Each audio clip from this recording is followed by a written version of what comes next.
Lamar Jackson, we mentioned earlier that he was talking about the new offense in Baltimore. Let's just play a little bit about what Lamar is saying they're going to look like with Todd Monken now calling the plays for the Ravens.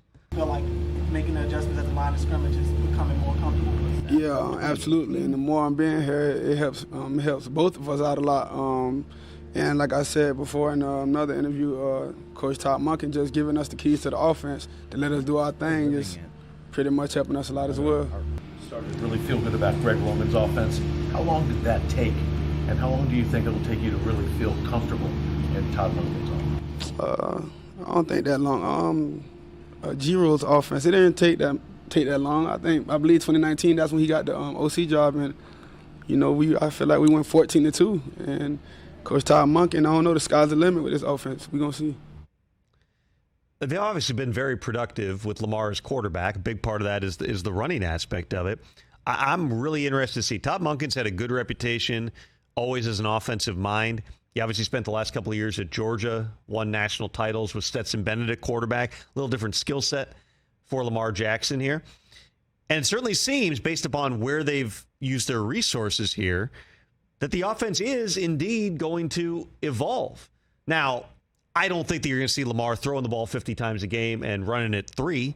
I don't think that that's going to be that drastic. But you don't give Odell Beckham Jr. $15 million guaranteed when he hasn't played in a year. And you don't draft Zay Flowers in the first round of the draft if you're not intending to open things up in terms of the passing game.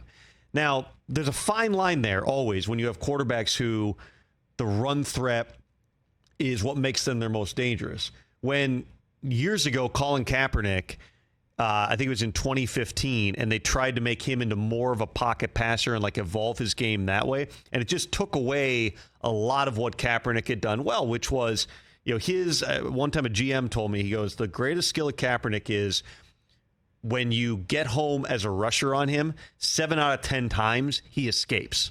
He makes you miss. The play breaks down. He gets outside the pocket. He's got a big arm, so he can throw it down the field. But if you start just having him try to play within rhythm, you're not facing the same type of a guy. It's a different type of a challenge. So how Todd Monken and John Harbaugh and those guys walk that line, I think is going to be a big storyline for how well this all works out for Lamar Jackson. He's been paid now. He's had injuries the last couple of years. Does he keep himself on the field? Does he stay healthy? Does he take care of his body? And then how do they adapt with this offense? I think it's one of the big storylines throughout the season. We're finally done talking about Lamar Jackson's contract. Now it's a matter of, is there another layer to Lamar Jackson that we have not seen previously? And I think that, the AFC North in general, that's going to be one of the things that kind of drives how that division goes. I mean, it's always... Last year, the AFC West was the one that we were talking about going into the season, that every matchup, you're going to want to see every matchup in this division. We got to October, and it was maybe not. Maybe we set the bar so high, we were bound to be disappointed. I feel like the AFC North for years has been one that you don't really want to miss, definitely since Joe Burrow got there. You don't want to miss any of those matchups. Is Lamar Jackson in this offense playing with different types of weapons than he's had in the past enough for them to challenge the Bengals in the division? Is Deshaun Watson, who Kevin Stefanski was just telling us looks a lot different than he was a year ago, and they're continuing to evolve? Is that enough for the Browns to be in that conversation? And then can Kenny Pickett stay on the field?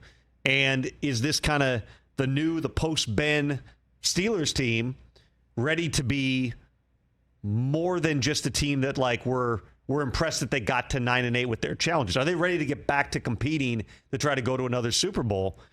I do believe that that's going to be a really competitive division throughout the season, barring obviously injuries and other freak things that can happen here. It should be one, again, without this on the AFC West last year, but it should be a division where those games are must-see TV. Catch the Rich Eisen Show every single day on the Roku channel, 12 to 3 Eastern, for free.